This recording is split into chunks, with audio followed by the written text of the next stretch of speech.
Welcome back to the King's Corner, the place for all things Bethesda. I am the KingFanMan, and hey, if you love Bethesda, the Elder Scrolls, Fallout, and even Starfield, and you're not subscribed yet to the KingFanMan channel, why not? That's all I talk about here, so go ahead, hit that subscribe button. Todd Howard just gave a new interview where he talked about the creation engine and how Bethesda is committed to their engine and why. The creation engine has always been a subject that divides fans. Some love the engine for its uniqueness and ease of modding, while others say it's the biggest thing holding Bethesda back, bringing dated graphics and buggy performance. In fact, there was actually a debate inside Bethesda about making Starfield in the Unreal 5 engine instead, but Bethesda ultimately decided to upgrade their own engine to Creation 2 and make Starfield in this upgraded version of their own engine. And if there was any lingering doubts about what engine Bethesda Game Studios would use going forward, Todd Howard cleared that up rather quickly, confirming the Elder Scrolls 6 and Fallout 5 are already being made in the next version of their engine, the Creation 3. Jez Gordon had this to say about the Creation engine. He said it's always been a bit controversial in some corners, with some gamers feeling it lacks the fidelity of engines like the Unreal or the cinematic qualities of other in-house engines. Creation engine has always been more of a sandbox play, in my view, designed for extensibility first and foremost and rapid iteration on huge-scale worlds. It's also designed for modding at its core, with Creations earning over $10 million in revenue since the platform's inception. Jez nails the main two reasons that Bethesda stays with the Creation engine over any other engine, and we're definitely going to hear that elaborated on when Todd makes his comments. But very quickly, the 2 points are the Creation engine is made for big, huge sandbox worlds where the Unreal Engine still struggles in this area. And it is also made with modding in mind. It is absolutely the easiest engine to mod and to integrate mods into the game. Of course, it's obvious why these 2 points are so important to Bethesda Game Studios. These are the 2 things that their games are built on, and the 2 things, of course, that make their games special and unique. Todd says when we build these worlds, it starts with the tech, the engine. A lot of people think engine and they think rendering, but there's so much more that goes into it from a tool side and a system side. For the kind of worlds that we want to build, and also knowing that we're going to be doing Fallout 5, and just how do we do that simultaneously in a way where it's not start and stop, we're really happy with where we're at. I can't say enough about our tech team. It's just incredible. Our designers ask for so much crazy stuff, and our tech team finds a way to deliver. And I think that's really defined our games where you feel like anything is possible. Todd starts exactly where Jez started, with the world. Of course, Bethesda makes massive open world games, and it takes a very special engine to make those kind of worlds.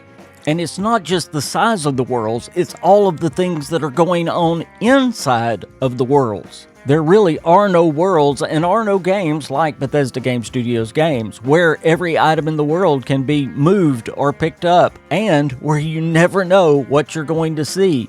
You can play the game 3, 4, 5 times and see totally different things every time in the world, because all of the enemies, all of the things in the world are kind of doing their own thing, and no telling what might come together the next time you move through that same location.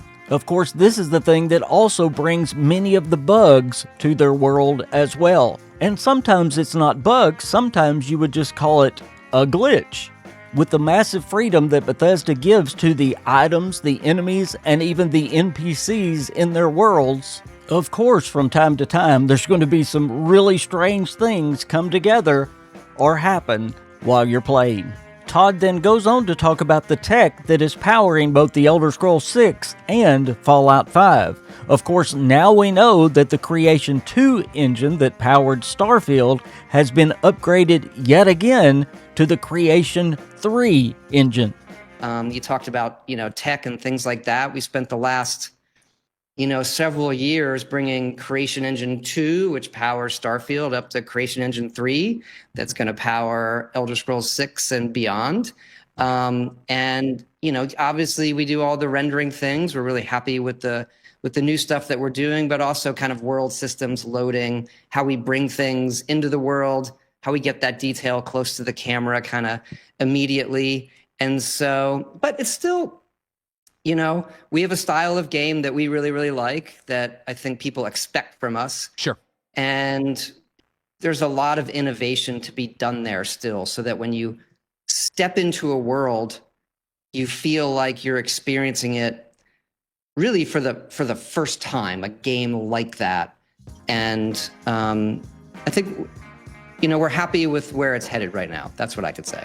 Of course, we don't know yet what the Creation 3 engine is going to look like, or even really what it's going to improve on from Creation 2, but we do know a couple of things. Number one, they are working to cut down loading screens, which is going to be a big emphasis with the Elder Scrolls 6 and Fallout 5, and also how massive amounts of data and information and render in much smoother and faster to the game world. This has made some believe that ships are going to be a part of the Elder Scrolls 6, and as you're sailing, big massive data like cities can come into view much sooner, and you can see farther in the game. Todd also said there is a lot of innovation left to be made, and he was talking about the Creation Engine itself. So again, the Creation Engine is going nowhere. They see it continuing to upgrade even past the Creation 3 for the future of Bethesda games. Then Todd goes into the second reason the Creation Engine is so important to Bethesda Game Studios. He says, if you go back, something we've been super passionate about since we sort of started this run with Morrowind, I was adamant that I wanted the Elder Scrolls construction set to come with the game. And he's talking about the modding construction set.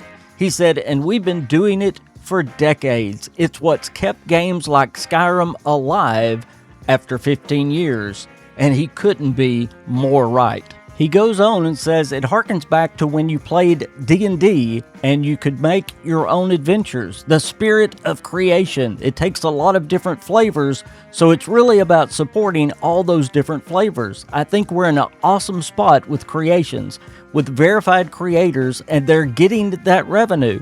It has risen all boats. Free modding as well, with those things being even more popular. You see people who maybe they were a hobbyist on the side now becoming a professional. The content in there blows us away. They do an incredible job, and for some, now this is their career, and that makes us ecstatic. As I have been reporting, this is not only Bethesda's focus on their games going forward, this is Asha Sharma's focus going forward, because this brings in a lot of revenue for Bethesda and Xbox. We just heard that creators have now made over $10 million, and that's not counting the cut that Bethesda and Xbox get from those creations. Bethesda is doing more with creations now than they ever have. They are actually funding other creators to do certain projects and helping on others. They are wanting more and more creations to come to their games, both their older games and especially their newer games like the Elder Scrolls 6. In fact, the Creation 3 engine is made with mods in mind. And finally, Todd says, I think the good news is that Creations is a really healthy community. I think when you go into paid mods, and we've had a couple of stabs at it with some success and some issues, we really like where we're at. Our creators are great. We've seen that kind of rise all boats. There's great content here. Go into the menu and check it out. We're really, really happy with that program and how it's going, from the free stuff, the paid stuff, and our own stuff.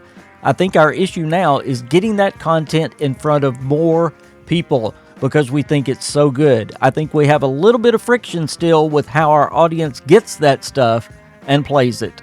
I think what Todd was talking about there at the end is the fact that Bethesda Game Studios is using creations and focused on creations almost like official DLC now, and they want more people to understand that and to go find this great content that is in their games.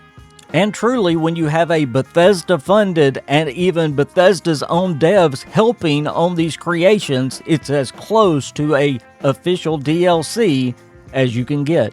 As you can see, the creation engine subject is a very deep subject, but just from the two things that we've covered in this video, you can tell that Bethesda Game Studios is not moving away from the creation engine, not anytime soon, probably not ever, because it is the creation engine, the only engine that can make the worlds that they want to make, and with the mods that they need for their games.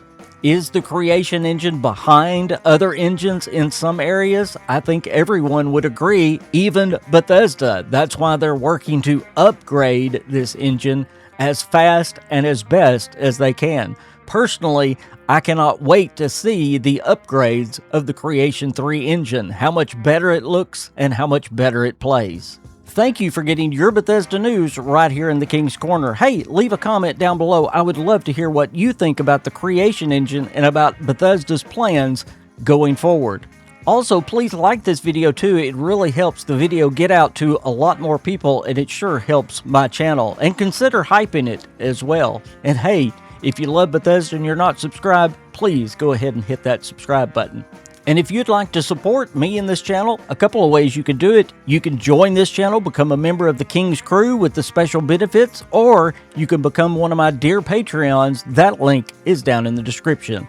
I am the KingFanMan. I'll see you next time. Bye, everybody.